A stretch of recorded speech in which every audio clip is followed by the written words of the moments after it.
Welcome back to Is It Still Fun Today, our show where we revisit classic games to answer the question, is it still fun today? I'm Damon Hatfield. Today I'm joined by Nick Lamone, Sam Claiborne, and Michael Hyam. Welcome, everybody. This is our second episode. Hopefully you caught the first one on The Legend of Zelda, Ocarina of Time. Spoiler alert, pretty fun game to play today still. Still fun. You can find that episode here on IGN's YouTube channel or in the IGN GameScoop podcast feed. Now, you may have heard that this year is IGN's 30th anniversary. As part of that celebration, we thought it would be good to do a few Is It Still Fun episodes on games from 1996. So to kick things off, we're starting with a game that itself kicked off an entire genre, started a franchise that is still going strong, could be argued is doing better than ever today. We were about to revisit the original Resident Evil from 1996.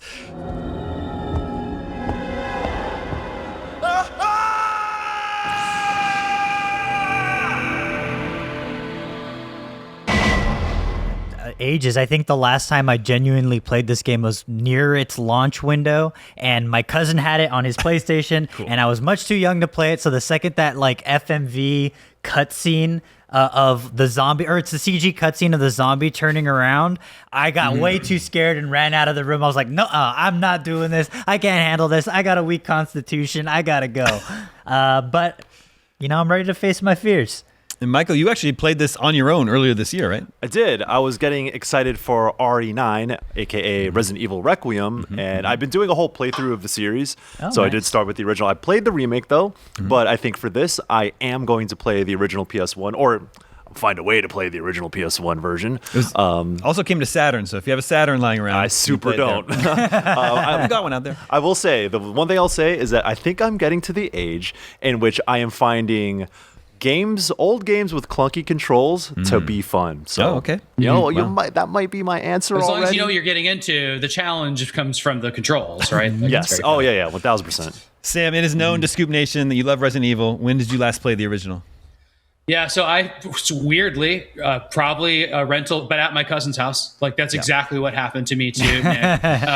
I was between liking video games at the time, and so I wasn't super into the PlayStation 1. But I do remember these games having black compact discs instead of silver, and it blew my mind. And then I remember thinking the FMVs were just so bad, and I couldn't believe that people were into this game. And then I played the remake on GameCube, and of course, I fell in love with that game and Resident Evil 0 at that time. I don't have a lot of experience playing the actual PS1 version. I 100% have it on disc, and I have a PS1. I also have a PS3 that can play PS1 games, the 60 gig one, I think. So I got to figure out how I'm going to pull this off. If not, what do you recommend, Damon? Like, well, I'm going to play the digitally. There's a 2015 HD remaster. I have it on PlayStation. It's also on PC, so I can play it on Steam Deck as well. And that's technically the GameCube one, right? Cool. So that's where I'm playing that. And Nick, you're playing on PS1. And actually, you're going to capture it in 4K, right? Yes. For all of our B-roll. So we're going to have beautiful B-roll thanks to Nick. Thanks to the power of IGN and one Dave Toole, I've managed to hook up the IGN office, or he managed to hook up the IGN office with a RetroTink 4K. So I got my PS1 connected to that RetroTink. So now it's just, I really want to play it with scan lines, but I'll do a test footage and see whether or not that looks good on your YouTube video, because the scan lines are just so pretty on the RetroTink 4K. Man, yeah. It's true. What do you do? Is it just RCA output, or is there like S-video? Like, what do you do? I am currently doing, the RetroTink has RGB. I have a modded PS1, so I can do RGB out. Oh, you have a modded one. Oh, Yeah. You're all set. It's going to look really good. It's gonna look as very good as a game on compact disc from 1996 can look. Very crispy. Yeah. So we have all played before. Some people had commented on the first video that we should have someone on the panel who has never played the game before, so they're not influenced by nostalgia. I count. I didn't play a lot of it. Okay. I didn't beat it. Well, I just want to say that's a great idea that we'll definitely implement in future episodes. So, all right, Resident Evil, the original one, it has a 91 on Metacritic. EGM gave it an 8, a 9.5, a 9, and a 9, so definitely well received at the time. We are going to enter the Spencer Mansion and replay Resident Evil 1996. We're shooting this cold open right before we head out for a holiday break, so we'll be playing over the holidays and shooting the full episode early in the new year. It is time to find out if the OG pre-rendered backgrounds, tank controls, hilariously bad dialogue, and jaggy polygons of Resident Evil 1996 are still fun today. You were almost a Jill sandwich. Thanks, Barry. Master of Unlocking. Resident Evil. And we're back. It's a whole new year. We spent the holidays turning rooms green in order to determine whether or not the original Resident Evil is still fun today, and I think we're all in agreement that it sure is, although my recommendation comes with a little asterisk. Let me paint you all a picture. 'Twas the nights around Christmas, and all through the house not a creature was stirring except Damon on the couch, lit by the light of the Christmas tree, cat in lap, Steam Deck in hand, headphones on, playing Resident Evil, and I had a blast. This style of Resident Evil game totally holds up, even feels refreshing because no one is making games like this anymore.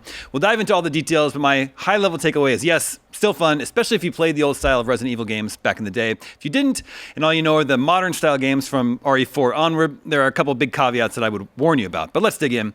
I played the 2015 remaster of the 2002 remake, which is readily available on modern platforms. I played as Jill. Sam, you played the same? Yeah, I did. I played as Jill. It was great, and I played. Oh, and I played on my Steam Deck by the Christmas tree with the cat in my lap as well. If that's what you're asking. Yeah, Feels right, man. Goose Camp, birds of a feather. Now, Michael, did you play the 1996 version over the holiday? Man, I wish I did, but I did not because I played it on Switch, the version that is available on the Switch eShop, which is the 2015 remaster of the remake, and turns out it's still fun. But like you, Damon, there are some caveats that I will tell folks who want to play this version, because I do think it is essential, especially if you are getting into Resident Evil or if you have some gaps in the series. You have to play this version, but you gotta know what to expect. I would agree with that. But Nick, you really went all out because you did 2 runs of the 2015 version and also the 1996 version, and you captured them all. So all the footage you see here is captured by Nick. It's great. No judgment on the gameplay because, man, those dogs are a real pain in the ass.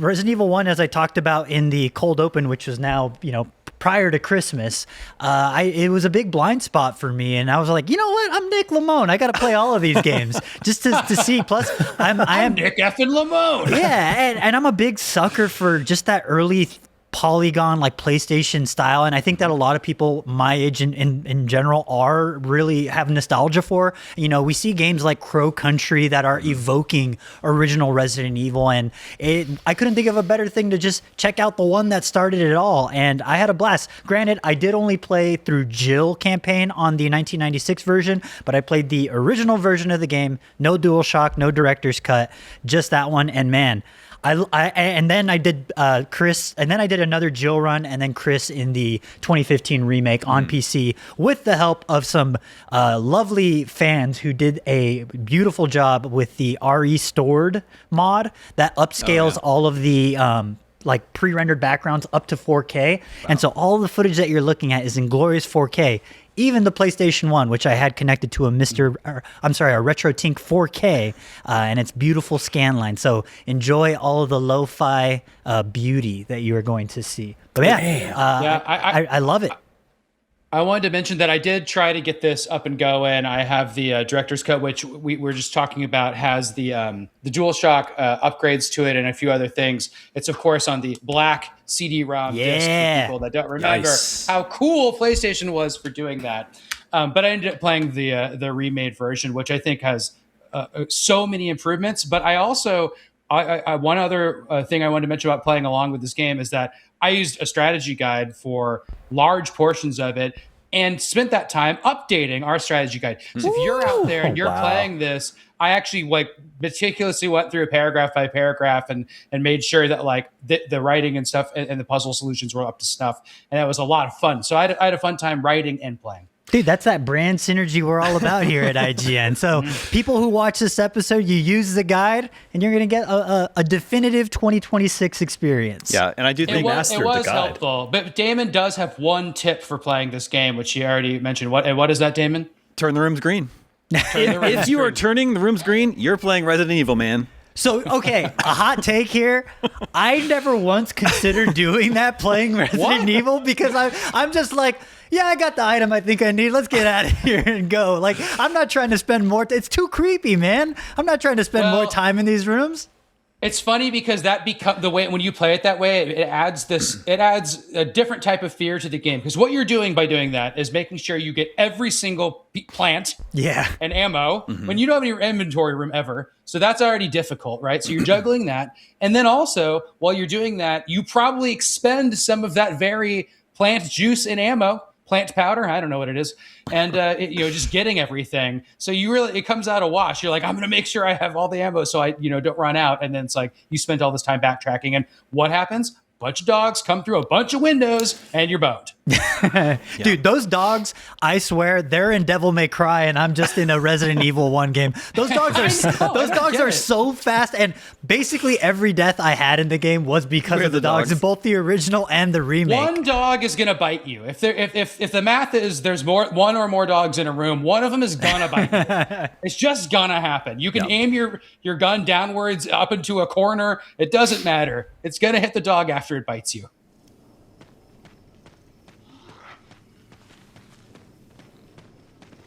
All right, let's talk a little bit about the graphics. I think this 2015 remaster is very pretty. I was actually kind of stunned, like that it still looks so good. Everything from lighting, shadows, candles flickering, lightning flashing through the windows. Like Capcom did a really good job of making good use of their pre-rendered backgrounds and foregrounds. Oftentimes in like that main hall, one of the angles is Jill, and those candles like up real close to the camera. It looks great.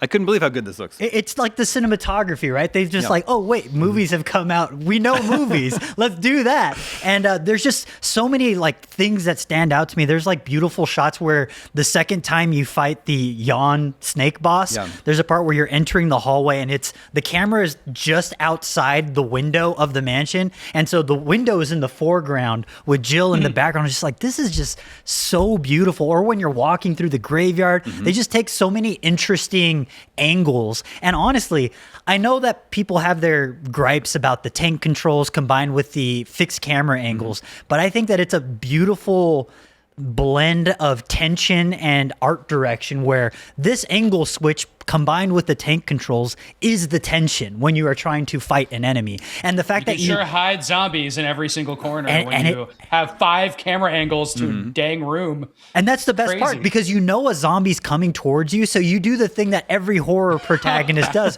where you back up into I think I have a big enough vantage point here, and you're just holding your gun out like waiting. And it's like such good dramatic effect because you wait for the zombie to get as close as humanly possible to pop off a shot, and you're going to do a little bit more damage and potentially headshot it. Yeah. That's another thing too, is that when I think about the pre-rendered backgrounds and especially what the limitations were of the era of the PS1 and the 32-bit era, is that there's a lot of intentionality with fixed camera angles. And like, you might think of it as dated design, but that is how that game was made. The puzzles are centered around the idea that you're looking at your environment in a very specific way. Certain items glint in the corner of rooms, and then it like piques your interest. Like, oh, okay, like I need to see that out, but there's a gate here, and then like I need to think about like when I go to this room, what's it emphasizing here? So there's so much intentionality with having pre-rendered backgrounds that they can make them look as artistic or as nice as they want, but it's also conducive to what you're supposed to be doing from room to room or from whatever part of the room that you are currently exploring. So that ties into, I'm going to probably be mentioning this a lot, is that not just because it has pre-rendered backgrounds, but is also, as Sam mentioned before we got on here, it's like the CD-ROM era of games. Point and click adventures were kind of that was like the hottest stuff on PC, especially. And having replayed this game is like, we think of Resident Evil as an action survival horror franchise, but playing through RE1, this almost feels a lot like a point and click adventure game, especially once you start trying to rack your head around what the puzzle solutions are. What items did I miss? What room should I go to next? What doors does this key even apply to? And then I found myself like backtracking a lot and getting a little frustrated here and there, but once you find a solution, you're like, oh my god, I'm a genius. And that's a consequence of the game being designed almost like closer to a point and click adventure game, and that also plays to how the game is stylized. It really is. It's like the CD-ROM era of that. You have like Seventh Guest. Is that what that was called? Yeah. Like, when you have games, and then there was of course Return to Zork and Myst and stuff like that.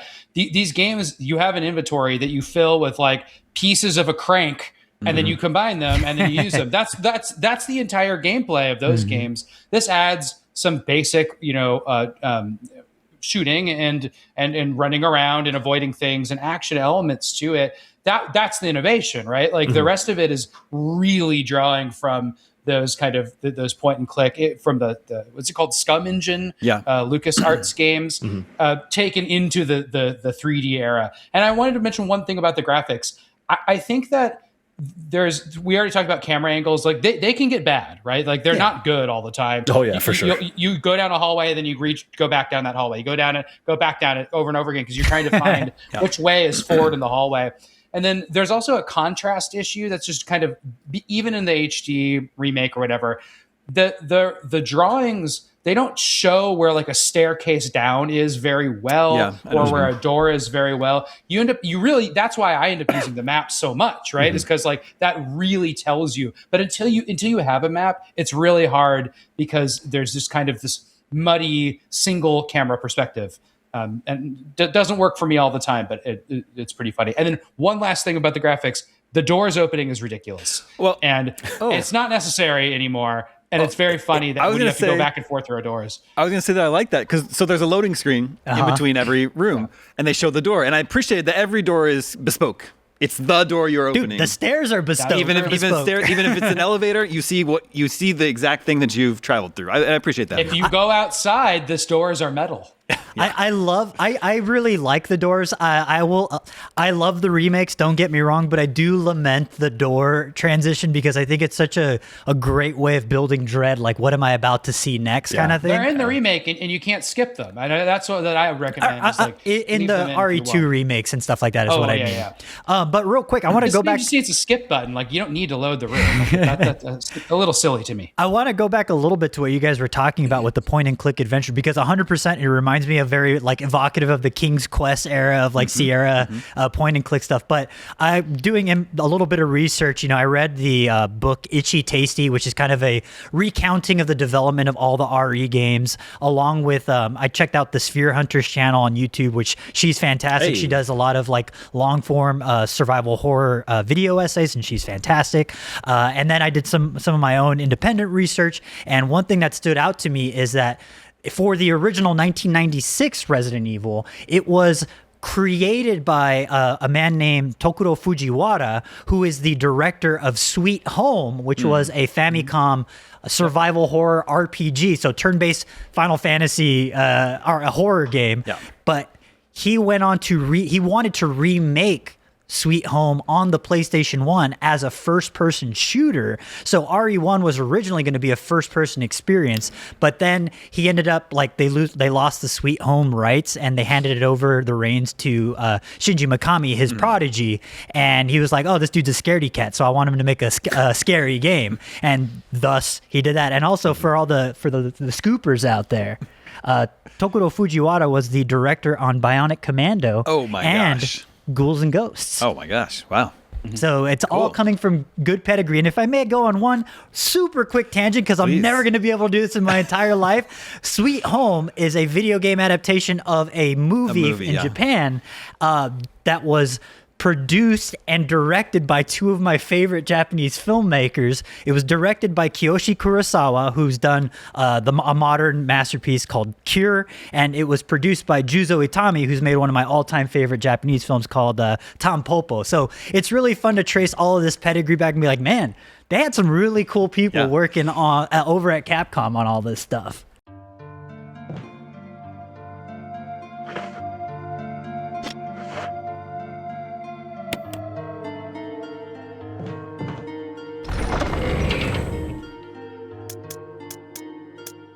Okay, let's talk a bit about the music and sound and the voice acting. First of all, how about that save room music? Oh, it's so good. It's good. Every time I go to save room, I'm just going to chill here for a little bit and listen to this. It's atmospheric, and I think everything they did with the soundtrack in the RE1 remake, the 2002 to 2015 remake, is phenomenal music-wise. Like it's a very full score. Like you can really just you hear all the instruments, is what I'll say. Is it the same save room music in the 1996 version? It's a similar. You can tell it's the same song, but I think I prefer the original PlayStation 1. Whatever. I'm not sure if it's Red Book audio or Blue Book audio on the PlayStation 1, but.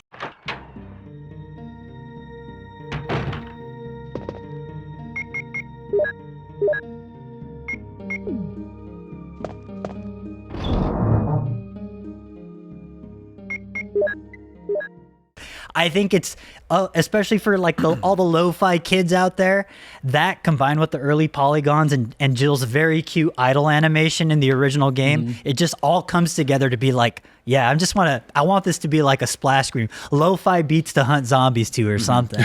Yeah. Yeah. Since you can't look around a room, sound is really important in this game. Yeah. And I think they're smart about it. Every time you go into a room, since you can't necessarily see what's in front of you, depending on the angle, there's always an audio cue, right? Either you can hear the footsteps or you can hear the And you learn or something. You learn what enemy is in the room even before you see them, because that's how distinct all of the sound design is. You're like, oh, I know that there's what are they called? The hunters. Yeah. Hunters are in here. It's like, oh, that's really clever that the game teaches you this stuff implicitly. Yeah, I like. There's like there's kind of a scored violin, like suspense, like just tone, just like do, and then that'll happen and it might have crescendo while you're fighting a zombie, and then if it's not fully dead, it won't go fully silent. So, but once everything in the room is dead, it's dead silent, which is also just a really smart, cool effect. Yeah. Yeah. Dead silent. You mean like the DS game? Resident Evil Deadly Silence? Yes. There's also a particular tune that plays in a puzzle room that's also really good. So the original famously has really hilarious voice acting. It has the "You're almost a Jill" sandwich. This mansion is gigantic. We could get into trouble if we get lost. We should start from the first floor, okay? And Jill, here's a lockpick. It might be handy if you, the master of unlocking, take it with you. Jill, you, the master of unlocking, take this. They re-recorded it for the 2002 remake.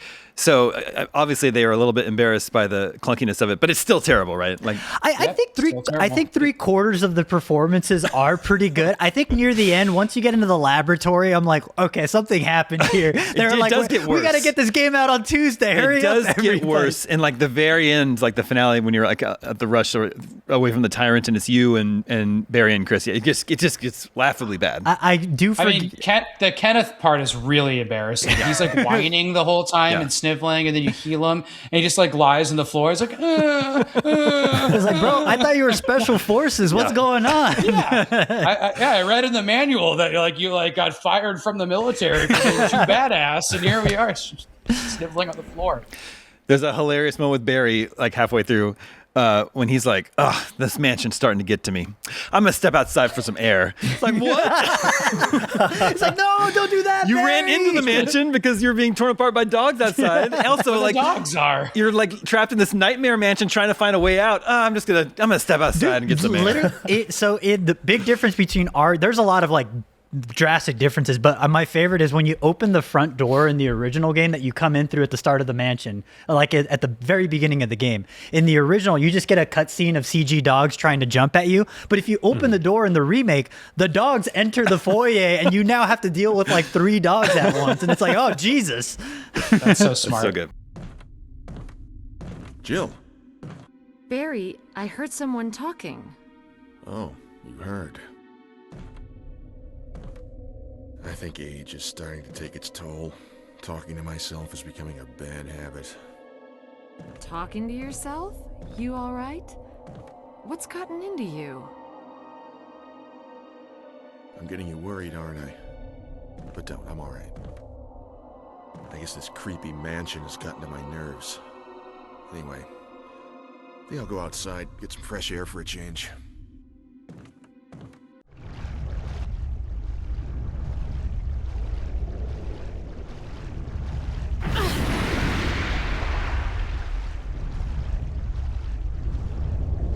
Okay, controls. They updated the controls in the 2002 version. Are they better than the 1996 original? Are they easier to grasp? The tank controls are borderline the same. That said, if you're going to play the Steam version, the 2015 HD remake, just do the alternate controls. It's so much better.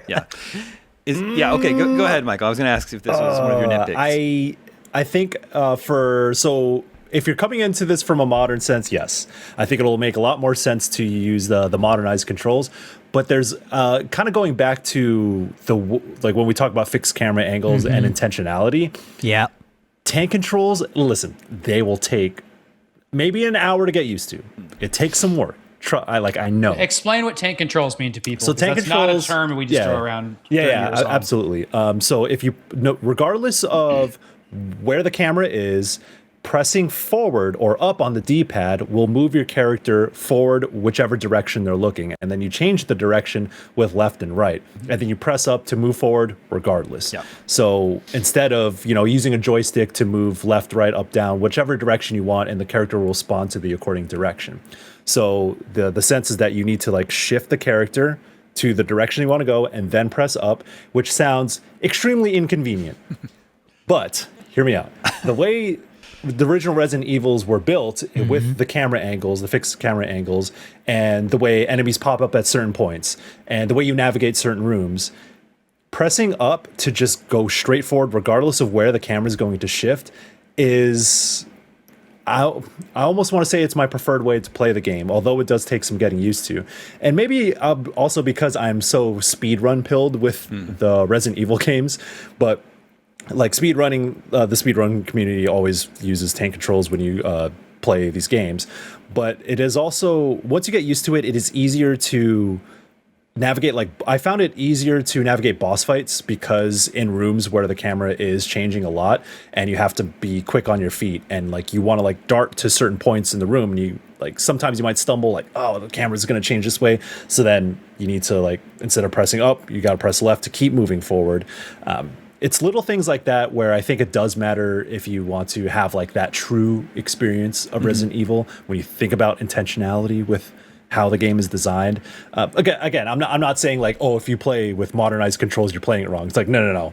You're perfectly fine. The fact that you are engaging with the game on any level is perfectly fine with me. But when I did replay this game, I took a moment, be like, do I want to do tank controls? And then once I gave it like half an hour to an hour, I'm like, okay, yes, this is kind of how I need to be playing this game.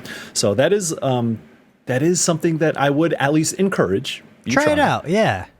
I mean, even the modern controls, there's some uncomfortableness with it. Because, like, let's say Jill is facing the camera down a hallway. So you would press down on the controller for her to walk. But then as soon as the camera switches, now she's moving to the left and you're still holding down. Exactly. So you still have to wrap your head around it. Right. Yeah, that's what I mean. It's also probably important to realize that a lot of people are probably trying to replay the original RE1 to get not gaming literacy, but to get some sort of understanding and like kind of center yourself in a time and place of the time that this was made.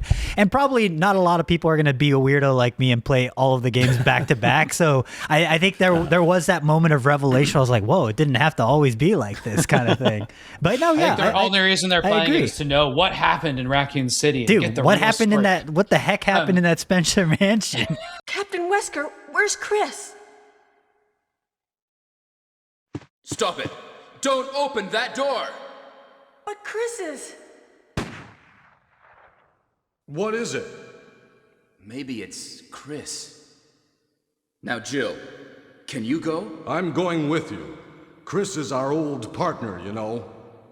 Okay, let me handle this.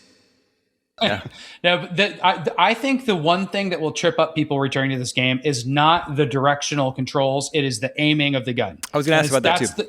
It's fine with me because I remember the first time I played this on GameCube and I was like, this is so stupid. I cannot believe how stupid this is. And then I played Resident Evil 4 and then I loved it so much.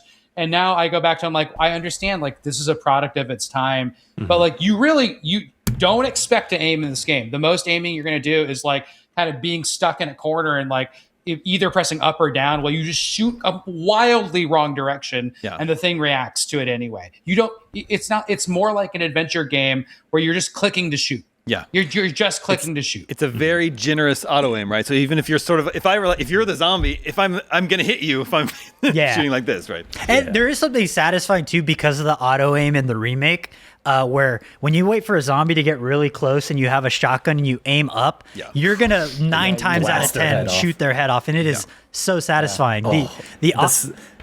Like you said, like when we talk about sound design, when it comes to like the guns and just the gushy sound of getting a headshot with a shotgun is so disgusting. I kind of love it. It rules. Yeah. Yeah. So then the other big control-based thing I think is the inventory, and there's a good thing that the inventory pauses the game. That's not in every Resident Evil game, and thank goodness that it does, because you have to do a lot in your inventory system, and you have to manage your inventory by running back to item boxes. And at least for the first part of the game, the save rooms are not easy to get to. They're annoying to get to, and they're far away. So saving is also a pain in the butt, because you have to have an ink ribbon. You have to take it out of a box, take it over to save, then put it back in the box so it doesn't take up an inventory slot. Like, all that stuff is nonsense, right? Like, it doesn't need to be in the game. It doesn't make it scarier, but it's a holdover, and you'll learn a little bit about, this game this way. But back to the inventory beyond the ink ribbon part, like, a lot of this game is like, you don't have enough inventory slots. That's it. And then when you have the inventory thing that you need, you don't know when you need it, and you always need to go in your inventory and look at it closely. So it's like there's just a lot of like things that you're not going to know, because no games do that anymore. I was going to bring that up as one of my big gripes. So let's jump to the wrap up here.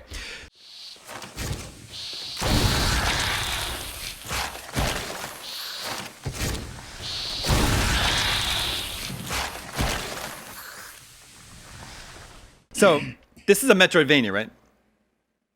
Yeah. Right? I mean, what do you? Yeah. I mean, it's the way remember, it's because it has lots of platforming. Wait, hold on. We got to start using terms to define these things. What is it? Metroid Dread is a platformer, damn it. I would say this is a puzzle game. Well, you got to bring the right tool for the puzzle. Okay, but the basic gameplay loop is you're starting from a save room. You're going to see how far you can make it in the mansion. You either make it to the next save room, or you have to backtrack, which is the exact same loop as Symphony of the Night. I love it, Damon. Right? I love it. I was tying it back to that for you, Sam. But you're constantly pushing outward on the map. Usually in Symphony of the Night, you get abilities that change how you move about and interact. You get new verbs. This, Nick? You have to run around the corner perimeter of every room just to make sure you've 100%ed that room and found all the doors. In Metroidvania, like Symphony, you got to go whip all the corners. In Metroidvanias, you get new verbs that you interact with the environment with. But I would argue in Resident Evil, like a lockpick, you become the master of unlocking. But it's just a glorified key, right? Like that's all it all is. It's just every permanent key. Every item is a key. I could see it if the weapons interacted differently with the environment. But this is where I draw my line in the sand right here. Yeah, I'm with Nick. I gotta draw a line. Come on, y'all are too old to be doing this. Y'all should be gatekeeping these terms. we get to troll because we were there and we thought that we're stupid to begin with. I'm all joking though. It genuinely is, and I think that's my favorite part of Resident Evil games in general, because there is this idea where you are operating within the very confined inventory space. You know exactly where you need to go. You have the items you need, and there's just this flow state you enter where you're guiding and flying through enemies, and you're just wishing past them. You're wishing past the Crimson Head dude who you swore you've killed like 4 times at this point, but you're still making it through. And that's what always stands out as being feel good to me about Resident Evil, is when you know where you need to go and you have the tools that you need in order to fulfill something. And that's nothing feels better than that in these games. And I like how when you can settle into this gameplay loop, going from room to room, picking up items, using items to unlock the next area. But then Capcom will sprinkle in little surprises. Like very early on, Jill, I'll just say because I was playing as Jill, she rounds a corner, you can't see what's happening. The game takes over, Jill backs up, and a zombie comes out. It's so, just like it's so classy. Moments like that. For the most part, enemies can't follow you through doors, but once or twice they can. So it's like, what the F? Boom, boom. There's a lot. It's such a good sound effect. There is a lot of subversion of expectations coming from the original to this, like whether it be the addition of new areas, the addition of the Crimson Heads, which didn't exist in the original game, the burning of the bodies, all that stuff is pretty clever. Granted, I'm not a huge fan of the burning body system, but it's just another thing that takes up 2 inventory slots. Two slots. That's why that goes into my rant that I had, that this realization that I've had over the holiday break of like, Chris is the best. It's the most fun way of playing the game. Yes, he only has 6 inventory slots compared to Jill's 8, but I would argue that the game's design and the way the map is laid out, because in place of the lockpick Chris gets mini keys that are disposable keys that you use to unlock doors that would otherwise be lockpicked. But the route that the game takes you through as Chris, I would argue that its designs make it so that you actually never have the situation that you often run into Jill, where your inventory is full and you need to go backtrack because you got to dump stuff because like you don't. They made the almost the procedural unlocking of the mansion logical with Chris. Yes. But then with Jill, they're like, we're going to make an alternate route. She was always like the B route. When you have more room, you end up using that room. And then you kind of, it's not soft locking, but that's kind of what I call it when it's like, okay, the frustrating part of this game is where I have to go back, hike all the way back. That's the whole thing. In the RE1 remake, you mentioned earlier in the west wing of the mansion, the door that leads into that save room will break after a while. Yep. It's the east. It's the east wing. East. Yeah. That's not in the original game. And I'm like, what a clever thing to add to this remake, but two, what a colossal pain in the ass. So mean. It's such a troll. And it becomes one way, at least you can get to the room, but you can't get back and that's the final area of that part of the mansion. So you're in that area a lot, and then you have to go up and around over and over again. It's very clever, though. I like it. The restrictive inventory, I would say, is the biggest sort of like warning to anyone who's going to play this game who hasn't played it before. Because it's so limited, you can't take much at all with you. You do have an item box, but you have to dump it in there. So you're heading out to explore more of the mansion. You can take maybe your pistol, your keys, and a green herb. You make it far, then you get to the next place where an item needs to be used. And, I need the crank.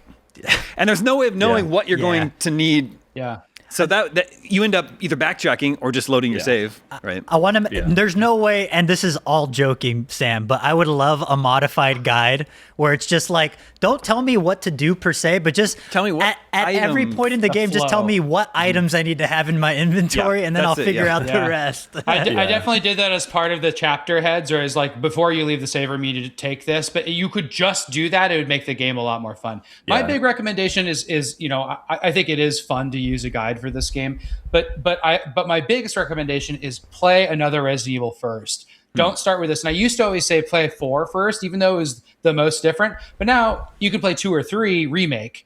And then why I'm saying that is because those are a lot more, they will condition you to things like save rooms and inventory management and puzzle solutions and keys and the types of like the kind of flow of weapons through a game, which is like you have a handgun, then you have a shotgun, then you get a choice from like a bunch of different things, and some of them are kind of crappy. Like you need to know these kind of Resident Evil essentials, and then you can go play. The annoying stuff in this game will be far less annoying than just going and being like, well, I'm going to start at the beginning. Don't do that. Yeah, there's a certain like design language that comes with Resident Evil that is consistent regardless of which entry you play.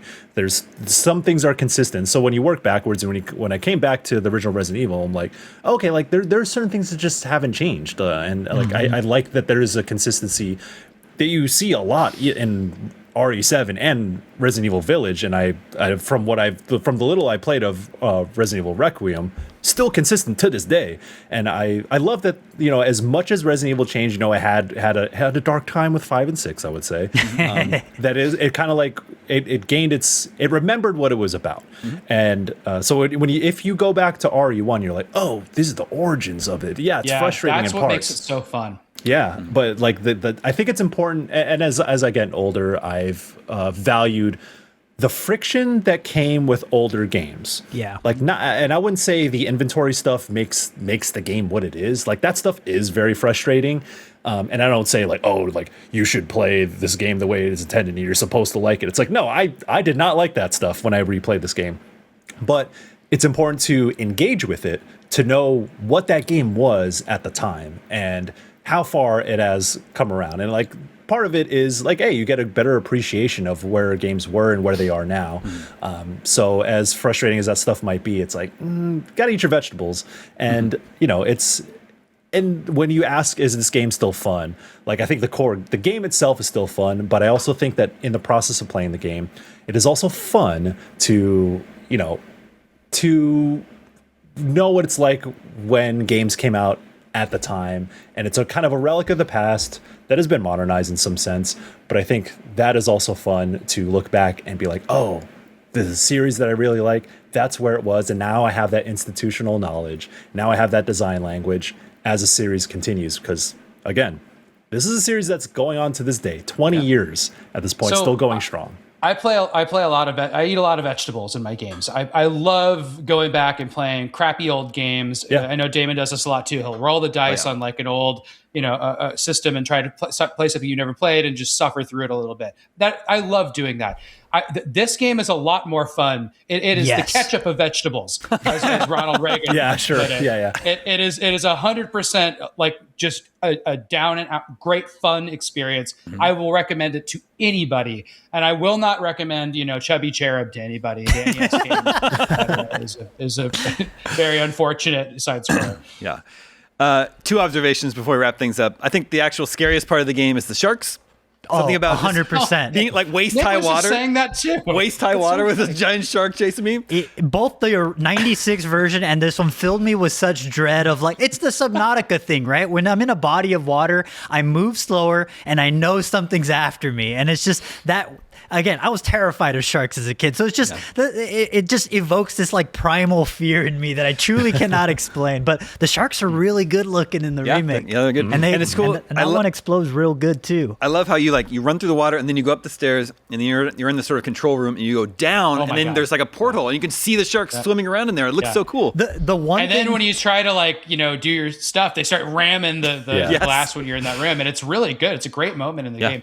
I'm trying to think. The scariest moment is, and I think the sharks are scary when they're out of the water too, because you're like, they're this flopping is around. Resident Evil. Yeah. Are they just gonna bite me because they're flopping around? Yep. And then one's huge. Yep. Like there's just like a huge one. That's a good set piece. That's a really good set piece. Yeah. Good stuff. One thing that you guys missed though, because you played as Jill in the remake, right? Did you all play as Jill? Is Chris and what's the dude who faces the giant snake when you're playing as Jill? That's Kenneth. So Kenneth has an incredible death against the Neptune shark, where it's basically like that scene from Deep Blue Sea where Samuel L. Jackson gets ripped apart by the shark, and it's that, but Kenneth, and his arm gets lopped off, and you get to use his semi-automatic shotgun once you find it, and it's hell yeah, great Also, death. Resident Evil predated Deep Blue Sea by 3 years. Well, there you go. Deep Blue Sea stole from Resident Evil. You heard it here first. Finally, the funniest part of the whole game, I hope you caught this, Sam, when you get down to the labs and you find a photo of the team of scientists that made the T-virus. Incredible. They're all wearing their white lab coats, and one of them is Wesker. He's wearing his white lab coat with his sunglasses on. Sunglasses are still on. It's incredible. You know he has his like infinite magnum under there too. And he can teleport too. You just don't know it yet. Yeah. This is a really fun one. That's the best part about this show. A great excuse to revisit old games. There you have it. Nicely jobbed, Capcom.